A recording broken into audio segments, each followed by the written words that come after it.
Et enfin, la deuxième anecdote, c'était ce matin dans mon hôtel, au petit déjeuner, traînait un magazine sur la table, un magazine de cette semaine. Et en une de la couverture, on lisait ceci: climat, deux points, le réchauffement, c'est pour quand? Et ça montre la pénétration de ce que j'appelle le populisme scientifique. C'est-à-dire, en fait, c'est un argument de Claude Allègre qui est repris par Le Figaro Magazine, qui laisse entendre de façon subliminale que puisqu'il a fait mauvais à Paris et un peu dans toute la France ces 2 derniers mois, c'est le signe qu'il n'y a pas de réchauffement climatique. Raisonnement absolument absurde.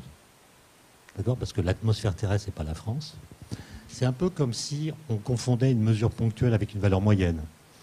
C'est-à-dire, quelqu'un qui va penser que les climatologues se trompent au motif qu'il a fait mauvais à Paris doivent être des gens qui, lorsqu'ils voient revenir leur fils du lycée avec un 2 sur 20 en mathématiques, alors que d'habitude il a 15, vont imaginer que le niveau général du lycée s'est effondré. Voilà, c'est ça le raisonnement. Plutôt que de penser que leur fils a pris une tôle, ils vont imaginer que le niveau général en mathématiques, peut-être du lycée, peut-être de toute la France, s'est effondré. Et si s'est effondré en France, il a dû s'effondrer dans le monde entier. Voilà, donc voilà, le populisme scientifique, c'est ça.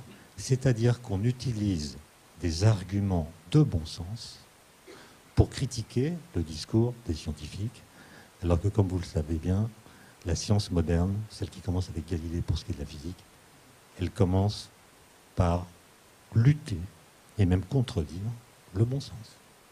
Et j'y reviendrai par quelques exemples.